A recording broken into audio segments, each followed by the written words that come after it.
Radio Serbona.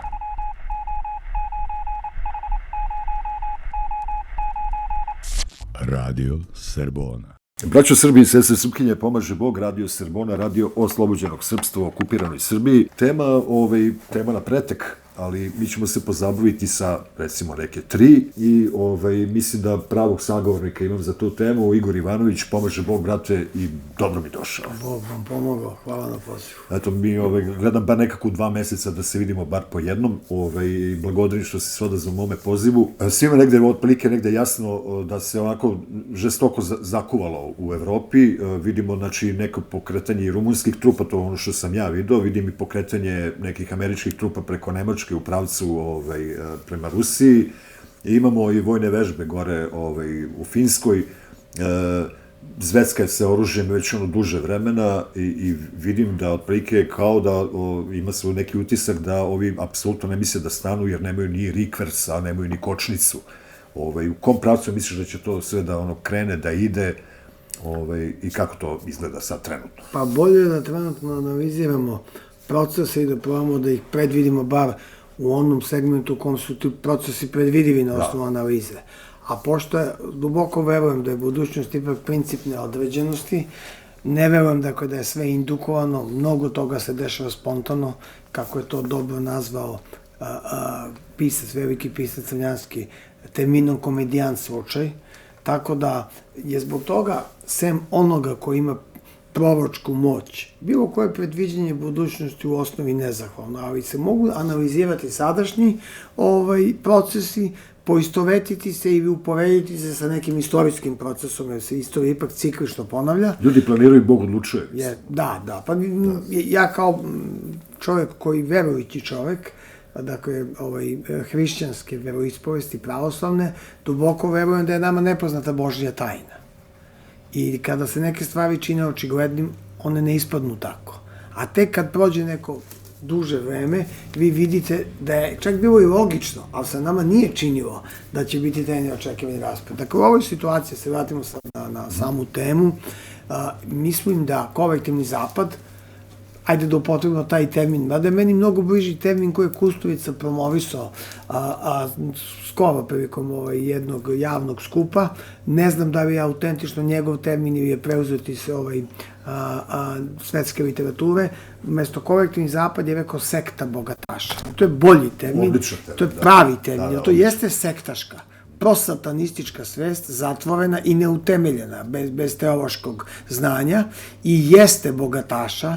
Kada te dve reči u stvari se spoje, vi vidite, to je jedan sebičan interes jako uskog kruga ljudi koji su uspeli da zaposednu zapadne države, tako što su putem ideologije Klausa Švaba reprodukovali prazne kadrove s nekim zapravo podaničkim, birokratskim nivoom svesti u odnosu na monetarne institucije i preko postmodernističkog principa i kursa Đorđa Soroša uspeli su da štancuju drugu kategoriju zapadnih političara, gde vi birate između praktično ta dva pola, odnosno ta dva početnog i krajnjeg temena te postmoderne vertikale, dakle između učenika Klausa Švaba i učenika Đorđa Soroša, i sve što danas vidite na političkoj sceni Zapada proizašlo je između ovog nakovanja Soroša i Čekića, Švaba. Pa tu i tamo, naravno, imamo bio Gatesa i Clintonove fondacije koji su sastavni deo ova dva glavna pravca. I kada pogledate Annalenu Baerbock, kada pogledate Kaju Kalas, kada pogledate Macrona, kada pogledate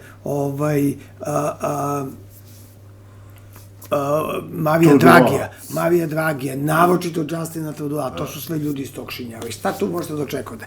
Dakle, sekta bogataša u ovom momentu nema plan B za sukob u Ukrajini. Sukob u Ukrajini je samo jednim delom sukob između ruske donbaske vojske i ukrajinske vojske. Drugim delom je sukob između kompletne ruske vojske i NATO pakta. Zatim, kada se još malo dalje odmaknete i se popnete u visni, onda vidite u stvari da je to jedan geopolitički sukob civilizacija. I da je u to isto vreme i kulturološki sukob. I to je u stvari suština sukoba u Ukrajini, a sve ovo na terenu može poprimiti čak nekad i lokalno lokalne razmere sukoba dve zaraćene vojske, ali suštinska bitka, to je bitka za trbuh sveta. Imamo zapadni univerzalizam koga ostatak sveta smatra važnim i želi da ga odbaci.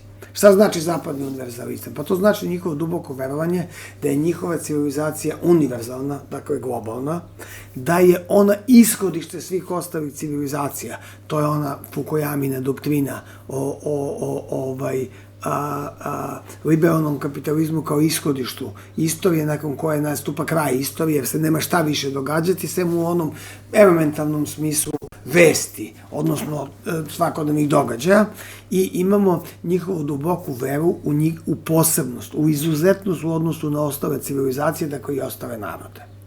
To je taj unipolarni moment i unipolarni svet kojim su oni težili, kojim su u jednom momentu, u krajnjem slučaju, u periodu od nekoliko prethodnih decenije i dosegli. A kažu da je gordost najveći greh. Gordost je najveći greh i on se u filozofskom smislu civilizacija kodira kao iluzija besmrtnosti. Zapad ne može da prihvati da njegovo vreme dominacije, sveopšte dominacije prolazi, ne može da prihvati da se rađa multipolarni svet sa drugim civilizacijama koje ne žele da se preslikaju u zapadni univerzalizam. Zapad ne može da prihvati da sva svetska dobra materijalna nisu njegova, nego da je planeta zajednička, i ovo je zapravo suštinski sukob zapadne civilizacije, kolektivnog zapada, odnosno sekte bogataša protiv ostalih civilizacija. Čak i one koje ne učestvuju direktno u ovom sukobu su na strani ruskog evroazijskog koncepta, jer u njemu vide ne samo šansu za opstanak, vide šansu za jedan pravedniji svet, vide šansu za jedan humaniji svet i vide šansu za sopstvenu promociju. U okviru zapadnog univerzalizma nemoguća je promocija drugih civilizacija sem na vazalnom nivou. Zapad, dakle, ima jedan rasistički koncept svoje posebnosti, odnosno izuzetnosti na ostale druge narode i civilizacije, koji se, recimo, brutalno kodirao i normirao kod Hitlera, ali na jedan mnogo suptilniji, inteligentniji način se normira kod anglosaksonaca. Nema te vulgarne i brutalne Hitlerove, da tako kažem, pohave drugih ljudi, nema holokausta, ali ima jedan oblik, nema koncentracionog logora kod anglosaksonaca, ali postoji digitalni zatvor.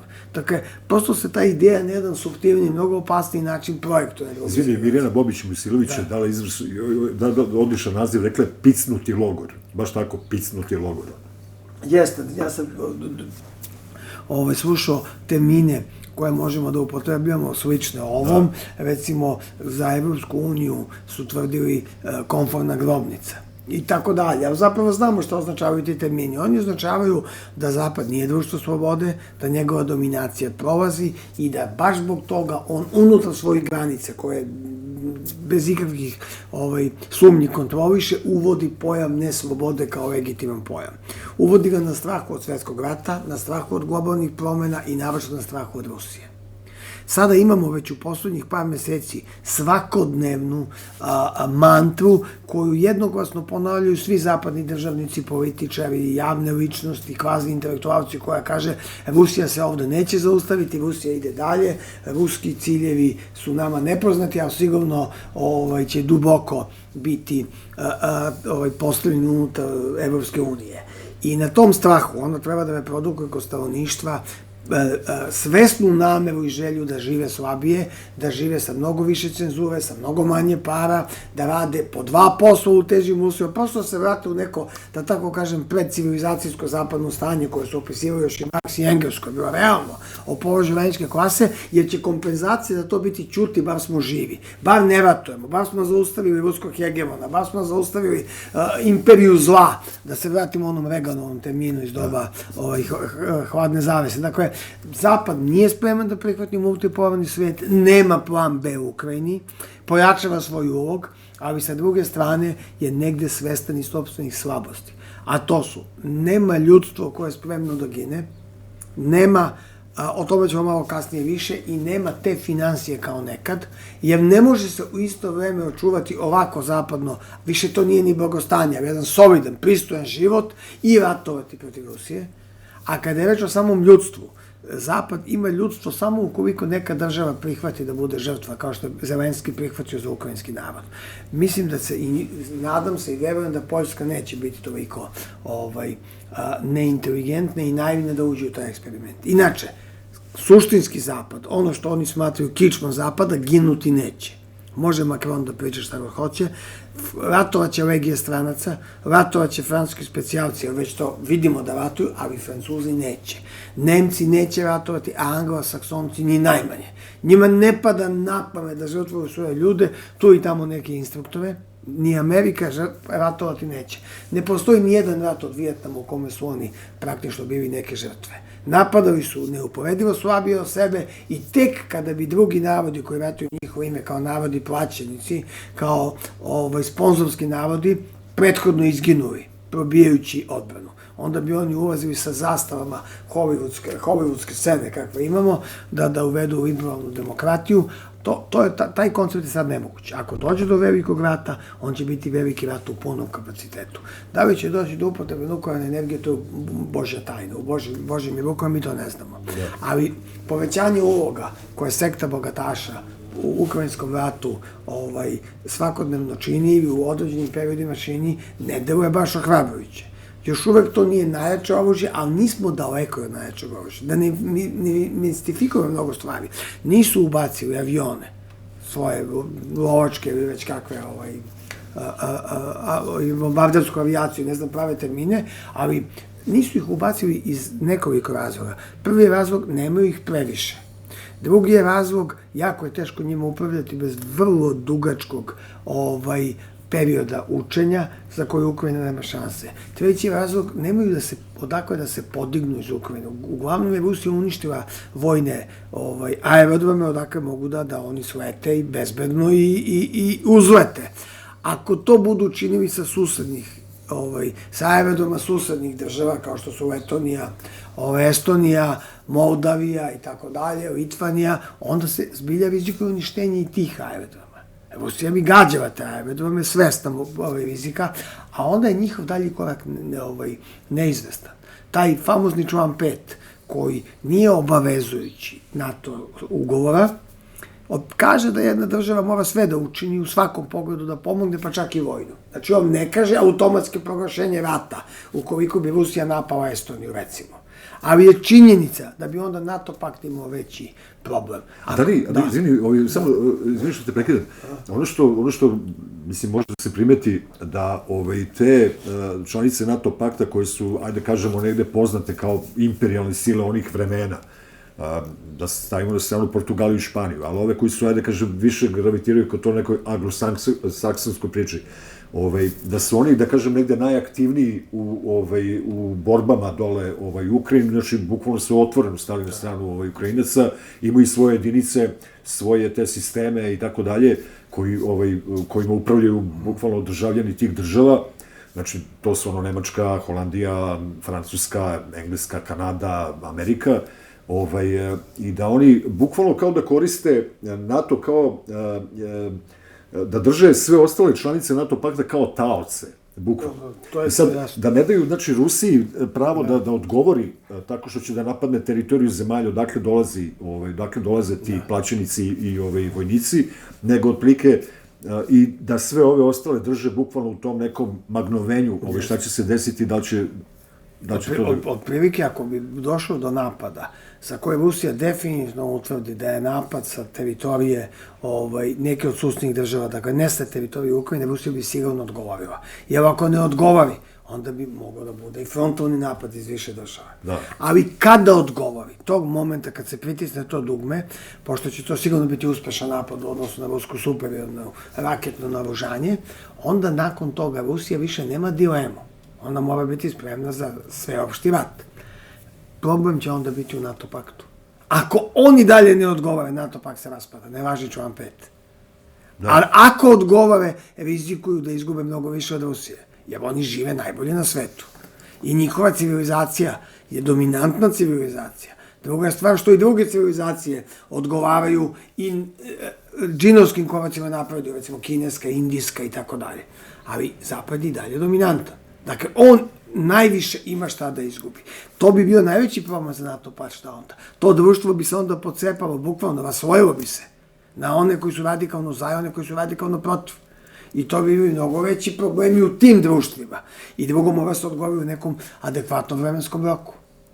Što više vremena bude prolazilo u danima, u sedmicama nakon ruskog napada, to će biti veći problem u samom zapadnom društvu. Hoću da vam kažem da je situacija jako komplikovana i za njih. Uopšte nije prosta situacija. Ali pošto sekta bogataša nema plan B, onda ona ubacuje oružje onoliko koliko Rusija može da podnese, mislim ubacuje oružje na strani Ukrajine, ubacuje svojih regularnih vojnika i oficira onoliko koliko Rusija može da podnese, i otprilike ubacuje municije koliko može da nabavi, da proizvede, a to je manje od Rusije, pa se to za sada u tim kategorijama odvija sukob. Šta će se desiti kad se naruši ova ravnoteža ili ovaj evolutivni pristup sukobu? Revolucionarni pristup jeste uvođenje F-16, tih aviona, zbog toga što nešto su oni najmoderniji, verovatno su oni lako uništili, kao i ovi Abramsi, kao i Leopardi i tako dalje, ali ima dva problema. Prvi je što oni mogu da nose, koliko se ne razume, nuklearno oružje, zato su problematični, mogu da gađaju Moskvu, i drugi problem koji može postojati u tom momentu, to je što bi na F-16 sigurno morala da radi kompletna američka logistika. I piloti, da stavimo ruku na srce, kao i svi oni koji obslužuju te avione. Pa mi već vidimo da za najobičnije tenkove mora dođe nemačka posada. Ili pak za te višecevne bacače raketa koje je HIMARS. Da, vidimo po žrtvama nakon uništavanja posade i po toga kada Rusi osvoje neke od tih sela ili od tih položaja, po dokumentaciji onih koji su na brzinu morali da beže ili po nekim žrtvama koji imaju kod sebe dokumentaciju stranaca. Za sad su to kobojagi strani plaćenici, ali to je neka vrsta NATO legije stranaca koja je formirana i koja je poslata u Ukrajinu. E sad, oni su očekivali, to mene buni, iz razgovora s ljudima koji su imali kontakt sa evropskim političarima na visokom nivou, svi su mi dali isti odgovor, odnosno isto zapažanje, da su svi ovi evropski političari duboko bili uvereni da će ova količina oružja koju da pošalju tih par stotina tenkova biti prevaga. To je, sad se vraćamo na civilizacijski problem iluzije besmrtnosti, vere u sopstvenu posebnost. Ako sam ja sa zapada proizveo tank, on mora biti dominantni u odnosu na druge, jer su drugi niži narodi. To je taj rasizam zapada. Iako su mnogi razumni ljudi rekli da je taj tank T-92 proriv najbolji na svetu. U datim uslovima, ne u teoretskim uslovima, nego na tom terenu, sa velikim padovima temperature i sa ogromnim brojem ispaljivanja municije, da cev ostane stabilna, da se ne krivi. Da ne pričamo o tome, o njihovom planu išli od pre 2014. pošto kažu da bukvalno po nekim tim dokumentima CIA sprema tu celu priču još od 1950. mislim. To je istina.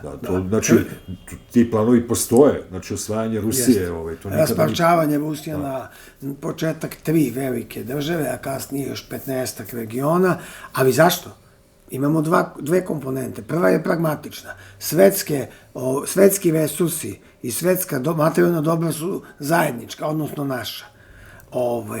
A druga je nepragmatična. To je mržnja ka pravoslavne Rusiji. To je mržnja od velike šizme. Mržnja dve civilizacije, dva pogleda na svet, dve kulture. Tako da ti planovi postoje. Ti planovi su mogli da se realizuju poslednji put. Imali su dve istorijske šanse. Prva je doba Lenjina, koji je bio potpuno zapadni čovek, izuzetno antiruski i radikalno antipravoslavni. Za Rusku pravoslavnu crkvu i za prosječnog Rusa koji ima tu zadrugarsko pravoslavnu tradiciju, Lenjin bi bio praktično otelotvorenje satane. Druga prilika je bila doba Jeljcina, koji nije bio isto kao i Lenjin, ali je bio slab lider i zatekao se u vremenu raspada. Pitanje da bi se i Putin znašao baš u tom vremenu kad su neke stvari morale tektonske da se raspadnu. Jer su bile neodržive. Ili su bile održive uz ogromnu količinu krvi, opet ruske krvi. To je sad druga tema. Tako nalazimo se u situaciju u kojoj na osnovu ove analize možemo da pretpostavimo da će sukob u Ukrajini trajati, da će Rusija korak po korak uspeti uz određene žrtve koje će morati da plati, da povrati ili osvoji, nije važno iz koga gledamo, dobar deo teritorija, i da zapreti problem ka Harkovu i Odesi. kao i proboju ka Dnjepru i ka Zaporožju, Dnjepropetrovsku u trbuhu Rusije. Dakle, kad reci Dnjepar, da tako kažem, što bi bio ozbiljan udarac za zapadnu civilizaciju. Ono što je predvidivo, to je da bi oni tada pokušali naprave novu koaliciju za municiju i oružje i slali bi više svojih ljudi, ali mislim da to ne bi bilo predeljujuće. Ne znam da se vidio, sad pre neke dane izašao Mihajl Medvedev i obznanjena je nova karta Ukrajine, kako će to da izgleda na kraju. Mislim, pošto on sigurno ništa ne radi na pamet, on je samo taj čovek koji, da kažem, kao neki PR, da kažem, negde obaveštava samo javnost koji su ratni ciljevi i gde će sve to se završi. Kako vidiš na tu kartu? Vidio si kartu? Da, to je karta koja ide do Dnjepra. Do Dnjepra. Gledao sam svojevremeno glasanje između Kučme i kako se zvao, da li se zvao, setit ću se kako se zvao protiv kandidat. On je došao sa teritorije zapadne Ukrajine, dok je Kučma zastupao, da tako kažem, proruske interese istočna Ukrajina. To je neverovatna karta podele. Pobedio je Kučma i bio je predsjednik i vi tačno vidite po toj karti glasanja po regionima gde je ko odneo pobedu, da je to jedna skoro pa prava linija koja deli otprilike na polovinu, na dve, nisu baš jednake polovine, ali na dva dela u Ukrajinu, da tako kažem, 60 i 40%. Uključujući Odesu. Odesa je glasala i taj deo za proruskog kandidata i to baš radikalno je glasala. Dakle, ne samo do Dnjepra, nego i nešto levo, odnosno zapadnije od Dnjepra je glasala za proruskog kandidata. Ovo je čak na neki način i uža karta koju je postavio Medvedev. Ona daje tu mogućnost. Naravno, ne zaboravite da su veliki gradovi jako teško osvojivi. Teško su osvojivi i gradići, a da ih prethodno ne uništite skroz ili ne raselite svo stanovništvo. Međutim, ako je to cena jednog rata, moguće uništenje i Harkova. U Drugom svetskom ratu su bili uništeni veći gradovi. Šta da radite? Ali postoji metod opkoljavanja. Pošto Ukrajina ne može da se utvrdi na mnogo mesta. Glavno utvrđenje za sada su pala. Mislim, oko Donjecka, na Avdejevska utvrđenja, na Marinku i tako dalje, koje su građene fortifikacijski 10 godina. Nema više takvih fortifikacija, a i vidi se da ovo što je predsjednik Zelenski izdao naređenje da se ne poštuje, da se grade nova utvrđenja. To su uglavnom rovovi, to više nisu ti podzemni kanali, lagumi, betonski i tako dalje. U tom smislu je vatrena moć ukrajinskih snaga dosta smanjena, ali ostaju neki segmenti gde oni imaju dominantan razvoj. To je recimo industrija podvodnih dronova. Ja ne znam kako će Rusija sačuvati značajan deo svoje crnomorske flote koja je neophodna, jer NATO pakt u stvari će gledati da uništi što je moguće više rusku flotu, da bi odatle jednog dana mogao da probuje. Da, već neki 4., 5. brod je već... Ja mislim 4. brod, ne znam koliko uopšte ima brodova u toj floti, ali brod je spora stvar za proizvodnju. Vama ako unište, recimo, koliko sam ja razumio, vi ste stručnjak, vojno lice, ste bivši, vi to znate, ali ako vam unište tank, koji je značajan i skup, on može mnogo brže da se fizički napravi, jer tako je, produkuje prosto.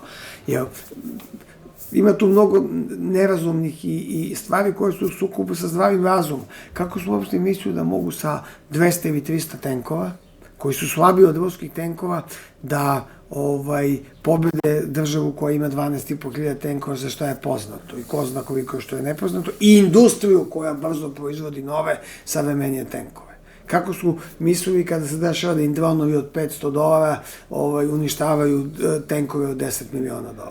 Već su izgubili 3 Abramsa, izgubili su 30 Leoparda, izgubili su i neke britanske Challenger, kojih ima 15 ili koje su, kako ja shvatam, i drže u magacinima. Pritom će ih izgubiti u magacinima. U jednom momentu će Rusija putem dobre obaveštajne službe saznati gde su sklonjeni. Ne, naravno. Tako da kada sve to saberete, ne mogu da budem optimista po pitanju sukoba u Ukrajini, samo bi postojala šansa da dođe do promene svesti u zapadnoj civilizaciji koja bi mogla da podnese ukrajinski poraz, odnosno NATO poraz u Ukrajini. Da. Sad kad sve to znamo, pošto imamo neko ograničeno vreme, ja moram da vodim račun o tome, gledam na sat, da se iz Ukrajine, da se preselimo u Tiranu. Ako je sve ovo istina, mislim, a jeste, ja se slažem potpuno sa vama, baš sa te strane, da je situacija takva kakva jeste, desio se taj neki tamo skup u Tirani, gde su došli različiti državnici iz različitih državica, tih pigmej država i pigmej političara, skupili se tamo i doneli su neku zajedničku deklaraciju, rezoluciju, već kako se to zove, o pomoći Ukrajini, o agresiji Rusije, o tome na koji način će sad sve te države da se ponašaju u odnosu na tu situaciju na ratištu i šta mi možemo sad da zaključimo iz svega toga, pošto smo, eto, kažem, i mi preko naših predstavnika dole bili zastupljeni, šta mi uopšte da zaključimo iz svega toga? I istakli smo se u akciji. Molim? I istakli smo se u akciji, kao u Radovanu trećem. Da, istakli smo se, da. Radovan treći, polna komedija, samo izdaje. Šta možemo da zaključimo? Prvo, sekta bogataša zaokružuje preko NATO pakta svoju teritoriju. Važni događaj je otvaranje NATO baze, koja je bila neka sovjetska baza u Albaniji, na jugu Albanije, u južnom delu, a kasnije kineski privremeni neki vojni servis. Sada je NATO unutar jedne od zemalja članice po prvi put u svojoj istoriji napravio svoju teritoriju. Dakle, NATO postaje paradržavna struktura. Znači da prave veliku Albaniju, bukvalno. Oni prvo prave novu članicu Sjedinjenih Američkih Država ili Evropske unije koja se zove NATO država. To je njihova teritorija. Biće toga još. Dakle, to neće... Do sada su sve NATO baze bile u vlastištvu matične države. Baza Inđivojk u Turskoj je baza turske države u kojoj NATO, zahvaljujući ugovorima sa turskom državom, bilateralnim, kao i zahvaljujući ugovoru o pristupanju Turske NATO savezu, koristi tu bazu. Ali to je turska baza. Sve baze imaju takav status, da ih sad ne nabramo, ovo će biti jedinstveno. Eksteritorijalno, mislim. Tako je. Sledeći slučaj će biti u Severnoj Makedoniji. Već u Severnoj Makedoniji se iznad Skoplja radi jedan glavni cilj, obavešteni centar za ceo Balkan, neće više biti po matičnim državama i ambasadama, sigurno će on biti eksteritorijalni. To zemljište je kupljeno.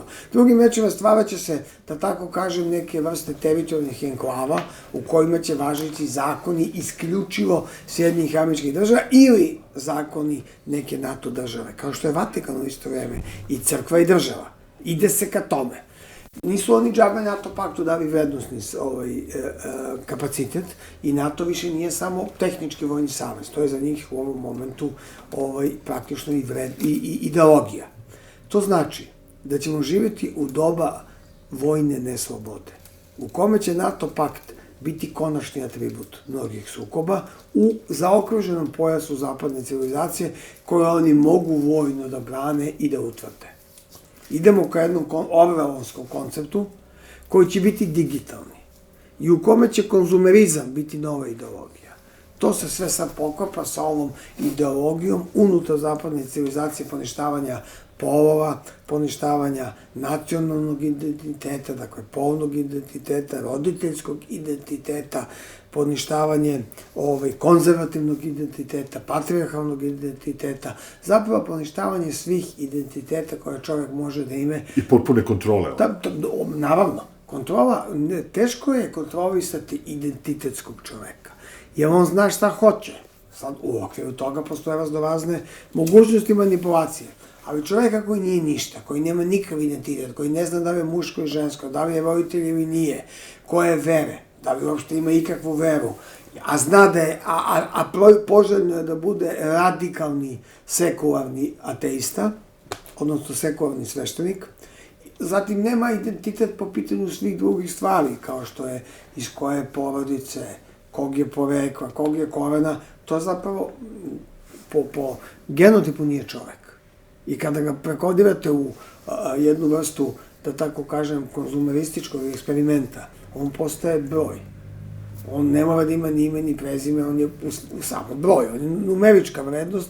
To je jedna vrsta zapravo, da tako kažem, te androidno-antropološke budućnosti, koja je kroz kulturu postmodernizma prihvatljiva i za ovaj prostor NATO pakta, odnosno sekte bogataša, čak i poželjna. I to je jedan dugačak proces. A taj proces uvek prate NATO granice. Dakle, to što se desi u Albaniji, to je jedan skup vazala, skup namestnika, skup prokuratora, kao u doba Pontije Pilata, gde se mora Rimu pokazati poslušnost, on nema neku preteranu snagu. Mislim, ovo su patuljaste države koje ne mogu da se prehrane, od kojih svaka ima minus u budžetu, pa će oni još kao da pomožu Ukrajini. Kako? Pa štampanjem para. Ali zato je inflacija. Zato će roba manje vredeti. Ali proizvodnjom je oružje, ono. Proizvodnja oružja bez daljnjeg postoji. Ona se do sad naskivala samo tako što su sve ove države prodavale nekom privatniku, a on nekom bugarskom privatniku, a bugarski privatnik nekom indonežanskom, sad kabiki vam stavi. Ali to sve kad se proizvodi ne može da proizvede kao što može Rusija. Manje, neuporedivo skuplje i nekvalitetnije. Šta dalje? Ako će Crna Gora, Srbija i Severna Makedonija da spašavaju Ukrajinu, pa onda neki da se rađava. Da. A oni ne mogu da spasu sopstvenim proizvodnjama. Takve moćne proizvodne zapadne države. Baš ćemo mi da proizvodimo. Da. Mislim, nešto mi je palo na pamet, ako ja ću zabodnem te neke čirode, imamo vremena, seća se, pre par godina je bio neki skup dole u Skoplju i tu su kao bili predstavnici tih patuljastih država, i bio je i Olaf Scholz je bio dole i seća se da je Edi Rama, kad je ga upoznao sa makedonskim premijerom toga vremena, ne znam ko je tada bio na vlasti dole, da ga je predstavio kao premijera buduće zapadne Bugarske. I to je kao bio neki vic, šala i svi su se onako grohotom nasmejali. Znači, čak i taj premijer Severne Makedonije, odnosno buduće zapadne Bugarske. A sa druge strane imamo opet ovu izjavu Vučića pre nekih, ne 10 dana, 15 dana, kada je rekao da imao sastanak sa predstavnicima duboke države, verovatno, naravno, misleći na ove što ih je pomenuo Kusturica, koji odlučuju o sudbini Balkana, o sudbini Srbije. Onda imamo ove najave tog nekog otvorenog Balkana u koji izgleda samo veruje vrh ovde, naš ovde Skupština i vlada, pošto niko drugi u to ne veruje, i imamo opet najavu migracije radno sposobnog stanovništva iz tih prostora koje naseljavaju Albanci, koji će moći nesmetano da se zapošljavaju po Srbiji. Mislim, to su sad neke čijode koje sam zabao, vidimo stvaranje velike Albanije. Pa stvaranje velike Albanije je komunistički projekat iz Četvrtog kongresa Komunističke partije Jugoslavije 1928. godine u Drezdenu. Postoji dokument, oni jasno to nazivaju Ujedinjena Albanija, koja se, gle slučaja, u praktično teritorijalnu stopu poklapa sa projektom Velike Albanije, velikoalbanskih nacionalista, od Prizrenske lige i tako dalje. Taj koncept je potvrđen na albanskim granicama i ustavom iz 74. godine i njega je preuzeo kolektivni zapad, odnosno sekta bogataša. Nekada, kada je zapad svoju moć ispoljavao kao klasične nacije države, Velika Britanija je to činila, a nakon Drugog svjetskog rata su te obaveze Velike Britanije Balkanu preuzele Sjedinjene Američke Države, da bi ih danas dali u ruke sekte bogataša. Ove zapadne države su samo zapravo platforma za ostvarivanje ciljeva sekte bogataša, koje u vrhovima svih tih država imaju svoje političare, svoje bankare, svoje sudije, svoje tužioce i tako dalje, a krovno je NATO pakt kao ipak jedna vrsta unutar zapadne policije. NATO pakt će imati više ulogu zapadne žandarmerije nego vojnog saveza ka spolje. Primarni cilj mu je da se zabrani pobuna u NATO državama. I zato te baze koje će se, gotovo sam ubeđen da će se NATO pakt povući iz svojih zapada na Bliskom istoku ili pak u Aziji, jer ne može da ih brani. To su baze sa par stotina ljudi unutra, ako dođe do sukoba, onda će biti predmet stradanja, a s druge strane, ako se spremaju iz neki veliki rat, njima će biti bolje da povuku bazu na ovu teritoriju. Da, vidimo da Dakle, ta Ujedinjena Albanija, Velika Albanija je trenutno zapadni projekat, odnosno projekat sekte bogataša, i on će se ostvarivati za početak kroz porozne granice, kroz ukidanje granica, kroz neke kulturne i vojne saradnje, kroz manevre, kroz stvaranje jedinstvenog kulturnog prostora, zatim kroz stvaranje jedinstvenog monetarnog prostora koji će biti vazalni, odnosno kolonijalni, kroz evro, koji treba da se ubaci, to je kolonijalni status. Kada vi dobili ste prerogative države, dobili ste ingerencije države, a onda ih se odričete u korist drugog, pa to je kolonija. Vi formalno ste možete zvati država, a suštinski ste vi kolonija. Sad, ako lepše zvuči za matično stanovništvo, domicijalno, da ste vi država, onda ćete biti država kao Crna Gora, da bi se mogli busati u grudi i govoriti o tom slobodarskom duhu. Ali u osnovi to je manje od kolonije. I kolonije su imale nekada više prava i više samosvesti o sopstvenoj slobodi. Problem sadašnjih evropskih država leži u činjenici da su one ne samo pristale na kolonijalni status, nego da uživaju u njemu. Da smatraju da je vrhunac politike i statusa i ponosa tog stanovništva da budu robovi. Po znakom navoda, mislim na savremene robove. Da budu vazali. Nekada su kolonije prihvatala kolonijalni status kao nužno zlo, ali su sanjale slobodarske snove. I uvek je bilo mnogo bitaka, buna. U svim kolonijama, po krajnjem slučaju u Srbiji, možemo mnogo toga da govorimo, ali nije sad prosto taj vremenski prostor. Ali je bila situacija, to ćemo prihvatiti kao nužno zlo, u okviru toga preživljavamo, živimo, razvijamo se, rađamo se, čekamo šansu da se oslobodimo. Sada je kontra stanje u zapadnom društvu. Ne rođemo se. Da, ne u zapadnom društvu je kontrastanje. Ideja je da mi treba da budemo kolonije, jer je to kraj istorije. Jer je to najlepši status koji čovjek može da doživi da bude vazao zapadne civilizacije. I to je stanje svesti u Severnoj Makedoniji, Crnoj Gori, kada je reč o njihovim političkim elitama, u jednom delu i kod nas. Ali takvo stanje podrazumeva da Zapad bude unipolarno dominantan i da njegova kultura bude univerzalna. Raspadom zapadne civilizacije, stvaranjem multipolarnog sveta, sahranjivanjem zapadnog univerzalizma i krahom zapadne postmoderne kulture, naročito na udar dolazi ova vazalna svest. Šta dalje? Kako biti vazal neuspešnog gospodara?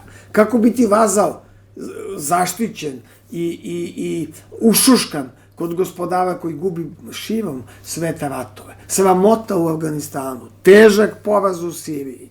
To su objektivne kategorije. Verovatni debakl u Ukrajini.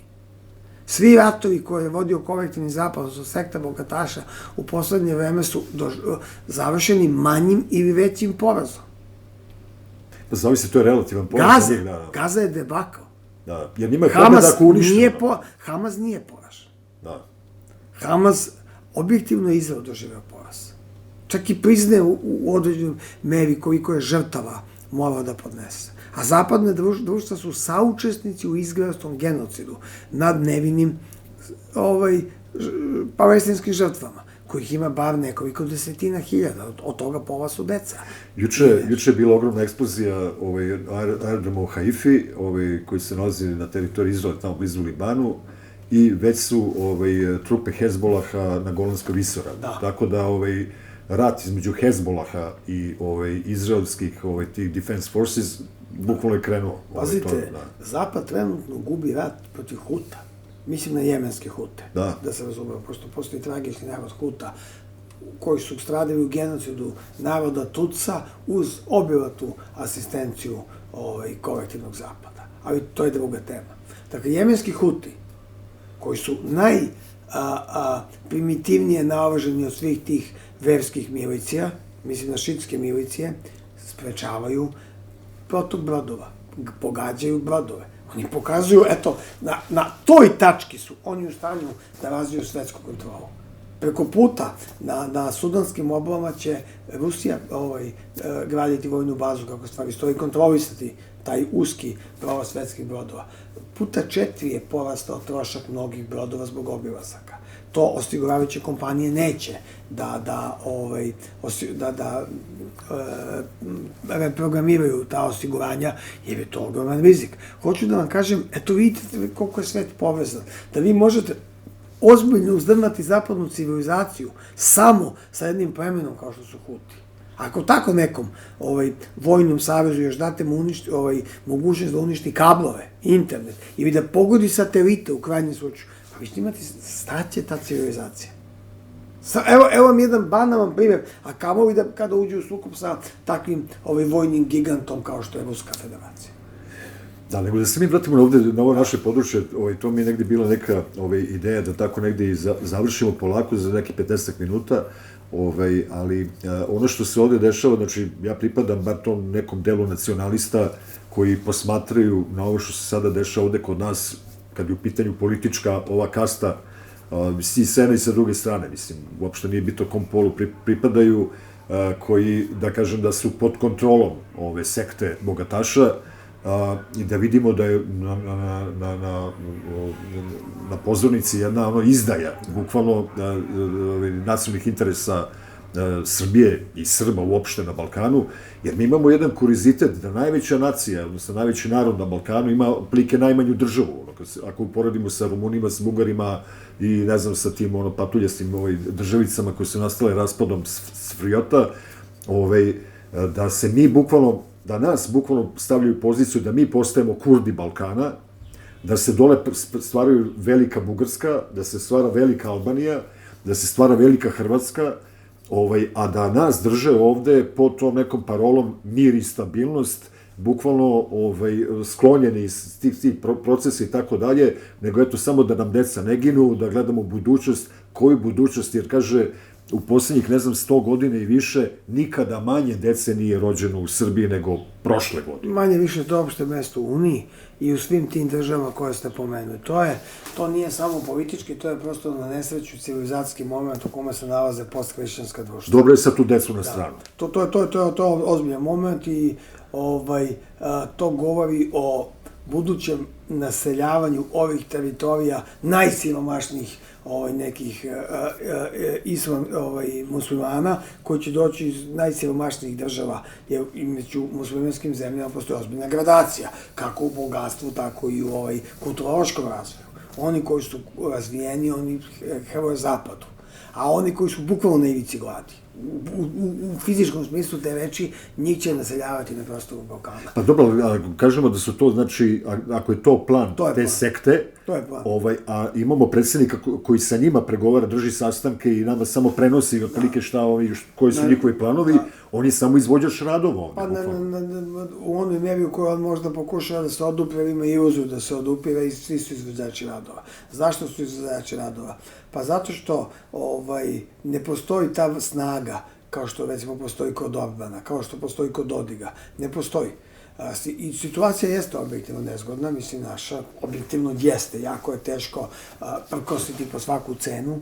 Da li je moguće sa njima na neki način imati jednu vrstu neiskrene politike, što bi rekao naš narod, varakanja, ajde, to je druga tema. Ali ono što je meni u ovom momentu indikativno, to je sledeće. Taj koncept stvaranja velikih država oko nas donakle postoji. Rumunija se može proširiti samo na konto teritorije u Moldaviji, koja prirodno jeste u većem delu prorumunska. Bugarska se može proširiti samo na konto teritorije u Severnoj Makedoniji, koja je ostala da visi kao, posle ovih poslednjih sporazuma koje ima kao jedna potpuno neodrživa država, u svakom pogledu neodrživa, u kome albanski faktor ima 20 i nešto posto, 21 do 22, po svim dubokim istraživanjima ima 50% države. A Severni Makedonci na ovih 50% nisu ni to što jesu. Ne znaju šta su, na svojoj polovini. Objektivno ne vidim kako je ta država moguća na duge staze, sem kao neka teritorija. Kao neka, da tako kažem, nedefinisana teritorija između distrikta, protektorata, kriptodržave ili nečeg četvrtog. Ili osim ukoliko se ne sprovede neki referendum da se priključe nekoj Srpskoj federaciji. Pazite, najmanji bi mi bili dobitnici, ali vidite, šta se sad nama, teško je reći ko je to srpski interes. Mi ne možemo da dobijemo to ništa sa jednog malog dela teritorija oko Kumanova. Oni ljudi koji žive, oni se osjećaju Makedoncima. Osjećaju da imaju svoju posebnost i religijsku, i nacionalnu, i kulturološku. I vi kada pričate s njima, oni se polako osvešćavaju kada je srpsko nacionalno pitanje u igri i shvataju da mi to je činjenica. I nismo neprijatelji i u velikoj meri su zavisni od srpske kulture i popularne kulture. U sportskom smislu, u smislu muzičkom, u smislu prosto na Beograd gledaju kao na balkansku metropolu iz koje se diktiraju modni i drugi kulturološki pravci. Prosto kao na prestonicu mode u najširem smislu te reči, a ne samo u smislu garderobe. Ali, shvataju opasnost koja im dolazi iz Bugarske, jer Bugari ka njima imaju jedan krajnje radikalan stav. Ono što oni smatraju da jesu, Bugari sad poništavaju. Vi niste poseban makedonski narod, vi ste zapravo Bugari. Ta opasnost je vidljiva na nizu praktičnih poteza u smislu evrointegracija, ograničavanja, uvođenja raznoraznih uslova i tako dalje. Sa albanske strane mi je davno jasno da tu nema prijateljskih odnosa, da je to jedan ekspansionistički, da tako kažem, invazioni pogled na Severnu Makedoniju. Grci ih preziru već, pa ih preziru, jer Makedonija je izvorna grčka država, a ne nikakav jugotitoistički koncept. Dakle, oni su ostali negde na vatrometini između svojih prijatelja. Između onih naroda koje su smatrali prijateljskim u svom očaju i u svojoj malograđanskoj želji da se dokopaju NATO saveza i Evropske unije. Srbija im je jedine prijatelji, možda je najzdraviji ovaj srpski stav. Radite šta god hoćete, vi ste naša braća kao ljudi, mislim, obični ljudi. Ako možemo da vam pomognemo, pomoći ćemo, odmoći vam nećemo. Ali neprijatelji vam nismo. To je jedna vrlo tipična sredina koja se polako osvešćuje. Da je veliko-makedonski koncept morao nužno biti antisrpski. To je prevaziđeno. Možda je to bilo tamo periodu početka prošlog veka. Sada nije. I to se sada vidi. Tako da sve te države imaju problematična, da tako kažem... To je koncept Kominterne. Da. Pa Zapad je preuzeo u mnogo čemu Kominternu. Zašto? Pa sekta bogataša je u osnovi trotskistička organizacija kao i Kominterna po ideologiji. I obe su internacionalne. Obe rade na poništavanju najjačih nacionalnih osjećaja. Kominterna je satirala ruski nacionalni osjećaj. Tu i tamo bi se desio neki incident kao Stalin, koji jako nije Rus, je ipak negde vratio rusko dostojanstvo. U odnosu na Lenina, koji je bio, čija Sovjetija je bila antirusija. Naši komunisti jugoslovenski su zapravo koncept Titove Jugoslavije napravili kao koncept antisrbije. Tako da Zapad jeste preuzeo, dobro ste to primetili u mnogim tih delima. Ne mislim da je Hrvatska u stanju da proizvede veliku Hrvatsku iz mnogo razloga. Prvo, njen status hrvatskog naroda u Bosni, koji je nekada bio mnogoljudan, danas je ozbiljno uzdrman, iz mnogo razloga. Drugo, federacija je grobnica hrvatskog naroda, jer oni čak ne mogu da izabiru svog predstavnika u predsjedništvu BiH, nego ga bira većinski muslimanski narod, koji formalno ima hrvatsko ime i prezime, inače zastupnik bošnjačkih interesa. Dakle, ta situacija nije tu povoljna za Hrvate. U samoj Hrvatskoj, da nema Srba, oni bi se za čas pocepali na dva dela, ta kifla. Međutim, na dalmatinski, na zagrebački. Međutim, ujedinjenih mržnja ka Srbima i prisustva katoličke crkve koja još uvijek ima tamo ugled. A imaju veću belu kugu od nas, ali zbog toga, ili bar jednaku, ali zbog toga što se nalaze u Evropskoj uniji, odliv stanovništva je ogroman. Jer Hrvatska je ekonomski neperspektivna zemlja. Sem tokom leta, ne može zemlja da postoji na turizmu. Ili ako postoji kao veoma siromašna. To smo videli u Latinskoj Americi. Tako da i drugim narodima ne cvetuju ruže oko nas, imaju veću podršku sekte bogataša, mi naravno nemamo, ali sa druge strane, zapadna ideja propada. Propada u svetu. I u tim vektorima treba gledati. Čekajući da propadne i ovde u Srbiji. Ona u Srbiji nije dominantna u narodu. Ona je dominantna u jednom delu vladajuće elite. Tako je, jeste. U medijima, uglavnom u medijima i u eliti, vladajuće eliti. Mediji su u vlasništvu levog i desnog krila NATO pakta. Tu nemate šta očekivati. Evo još samo nešto za kraj, to sam u nekoj našoj korespondenciji već negde najavio sa tobom. Izvini što ti ja, mislim, nešto ti izvinjavam, prašti što ja sa tobom sam na ti, vidim da ti meni persiraš. Po inerciji, u medijima, da. Nisi na aktualnostima, možemo na ti, ti si moj brat i ja ne mogu da ti kažem brate vi. Ono što je definitivno meni postao, već mi parao negde uši i onako malo izaziva mi nelagodu, ako mogu tako da kažem, a to je odnos nekih mojih, bliskih ljudi, ovako, ideološki i sa te neke strane kako sagledavamo ovu stvarnost u kojoj živimo, jedan odnos prema Rusima i prema Rusiji, koji ne može se nazove više ni, kako bi to rekao, previše tu nekih ima zamerki na Rusiji, na Rusiju. Pomenuo si Lenjina malo pre, i dalje mu postoji tamo ona balsamova, tog vampira i dalje drže tamo i klanjuju mu se.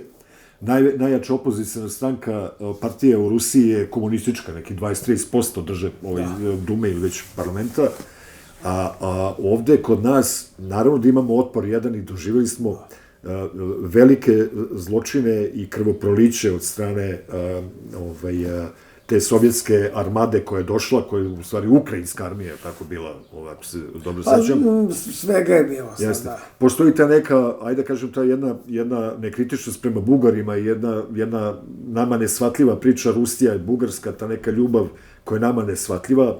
Sada, iz ovog... Pa ne, kroz istoriju. Da su više bili na strani Bugarske i tako dalje.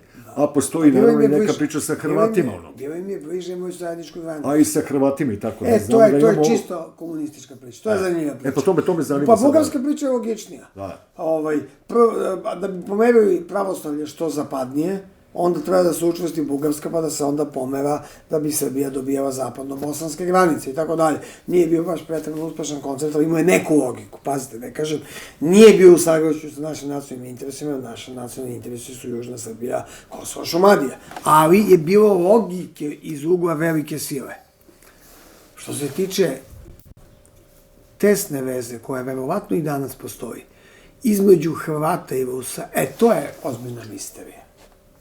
Inače, Bugari kao pravoslavni narod, kao narod koji listom voli Ruse, bar do skora, je imao u velikom procentu, i dalje je to većinsko raspoloženje i dominantno u Bugarskoj, ali potpuno suprotno kod bugarskih političkih elita, jer se one regrutuju iz redova sekti bogataša. Svi bugarski političari su prošli kurseve Klausa Švaba, Billa Gatesa i Đorđa Soroša, pa je to stanje kakvo je već u ostatku zapadne civilizacije, o čemu smo pričali na početku razgovora.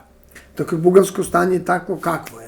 Ono je šizofreno, s jedne strane narod koji navija za Rusiju u ovom sukobu, u većem delu, i koji je izabrao predsednika Radeva, koji je proruski orijentistan, sa druge strane bugarske političke elite koje bi mogle najbolje da se mentalno definišu kao stanje drugosrbijanaca kod nas, dakle radikalno antiruske, primitivno antiruske.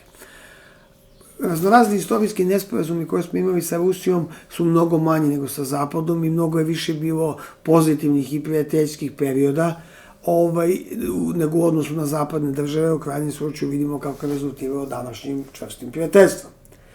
Ali ono što pretpostavljam da si hteo da me pitaš, da se vratimo na ti, je sledeće. Ne toliko odnos Rusa i Hrvata, koji zahteva možda posebnu emisiju, poseban deo emisije, za koju nemamo sad mnogo vremena. Ali kako je moguće da u Srbiji postoje patriotski i antiruski kadrovi? Možda je to trebalo da bude suština tvog pitanja, nisam stigao da ga... Ako sam dobro razumeo. Tako je. Dakle, imamo ljude koji su svesni potrebe da budu patriote, koji imaju taj osjećaj. Rodoljubi. Koji su svesni u krajnjem slučaju kako stoje stvari i u odnosu, istorijskom kontinuitetu antisrpske politike od strane zapadnih politika, ali i danas negde su radije zapadnjaci nego Rusi. I onda to pravdaju time da su Rusi kroz istoriju imali neke epizode koji nisu bili baš čisto prosrpski, kao što je San Stefanski mir i tako da. Da, bilo je, naravno da je bilo. Međutim, suština je u sledeća. Rusi nam nisu neprijatelji, Rusi su nam srodni po našem pravoslavnom, dubinskom, istočnom pogledu na svet i objektivna činjenica je da nema Rusa da bi mi bili uništeni. Ne bi nas bilo. To su objektivne činjenice. Jesu Rusi imali neslavnu ulogu i kod odvajanja Crne Gore. Sjetimo se dolaska Vuškova i tako dalje. Ali u toj situaciji kada moramo da bivamo, a nemamo snagu da budemo inokosni, sigurno je Ruska federacija nama bolji izbor. U mnogo pogleda. A najvažnije da nam je bolji je dubina, biće naše, pravoslavno biće je srodno sa ruskim pravoslavnim bićima, to je suština čoveka, a ne koju garderobu nosite i koji auto vozite. Kako bi zapadnjaci htjeli da vulgarno banalizuju njihov svetonazor i našu ulogu u tom svetonazoru, odnosno u tom orijentiru gde treba da budemo okrenuti ka istoku ili ka zapadu. Kako je došlo do formiranja ove ne velike, ipak vrlo uske kategorije ljudi koji jesu rodoljubi, a negde su i antirusi? Pa prvo imamo na tome da je to ipak jedna vrsta konvertitskog pogleda koji dolazi od nekadašnjih titoista. Drugi pogled je pogled ljudi kojima su komunisti naneli mnogo zla i koji su rusku nacionalnu ideju nekritički poistovetili sa sovjetskom nacionalnom idejom. Sovjeti su i u Rusiji naneli mnogo zla. Jedna od tih kontradikcija je taj vampir, taj Lenin koji dalje balsamovan tamo leži kao da je svetac. Pa Rusi su narod koji su dali Serafima Sarovskog, koji su dali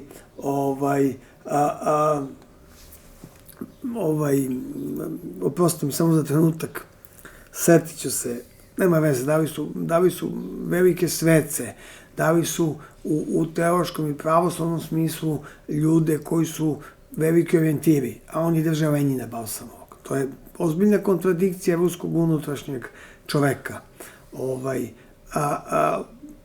Teško je to objasniti sa ovih pozicija, ali ima jedno opravdanje.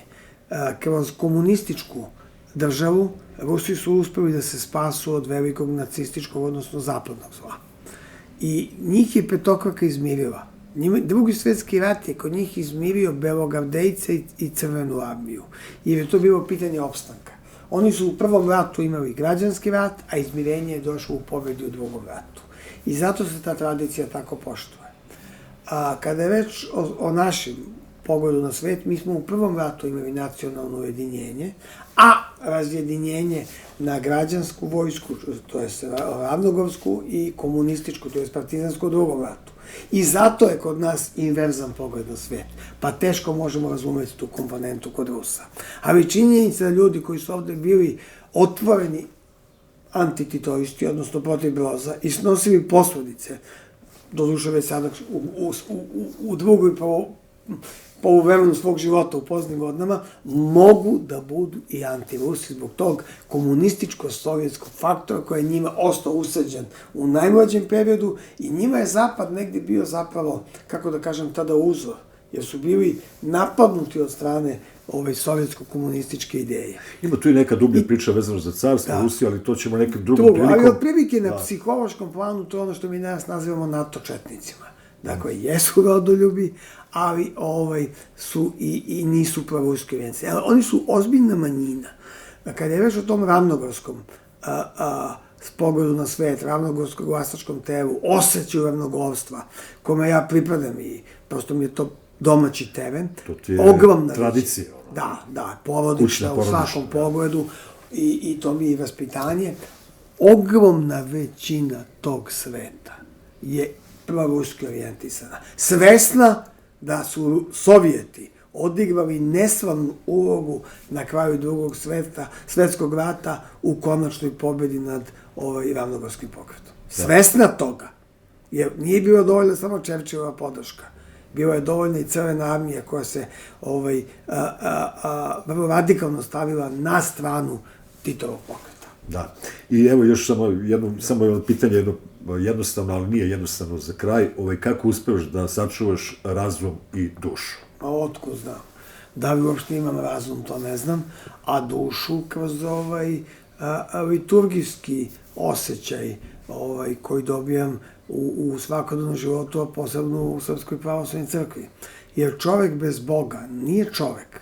To nije pitanje racija, saznanja, tehnike, matematičkih formula. To je pitanje čoveka kao bića, koje ne znamo kakvom voljom postoji na zemlji, sem Božjom tajnom. I u tom smislu raskid čoveka sa Bogom ili smrt Boga nužno vodi u zlo. I o tome je Dostojevski najbolje pisao, ali nije on jedini. Ima i drugih i zapadnih mislioca, kao što je Kierkegaard i tako dalje, koji to dokazuju. Dakle, dušu, nadam se da uspem da sačuvam tako, a koliko je čovjek biće razuma, to je vrlo sporna teza. Lično mislim da su ljudi iracionalna biće zbog emocija. S tim što termin iracionalno nije negativan. Postmodernistička kultura je od ovog termina napravila negativnu odrednicu kao i od konzervativnog. To su dva vrlo ozbiljno utemeljena i prosvećena i ono što je najbitnije bogougodna termina. Biti konzervativan, znači čuvati postojeće stanje i biti spreman samo na male evolutivne promene. Naravno, menjati se, ali ne u revolucionarnom, nego u evolucionarnom ritmu i ono što je dalje bitno, to je verovati da su ljudi iracionalno biće jer treba da budu, zato što imaju emocije. Pa naravno je da više volite svoju decu od neke sad dece koja se rađaju u Velikoj Britaniji ili u Vladivostoku. Jer imate emociju ka svojoj deci. To pokazuje da čovjek mora da bude emotivno biće. Da. Ništa, blagodarim, brate, na ovom tvom kazaniju i svako ti dobro od Boga. Još jednom, pa se mi gledamo uskoro. Uz Božju pomoć. Daće Bog. Bilo je to sve za ovo izdanje profilisanja Radio Srbona. Srbija Srbima, čuvajte Srbiju i s Bogom.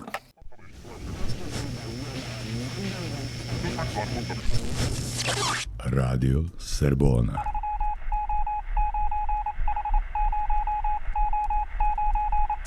Radio Srbona.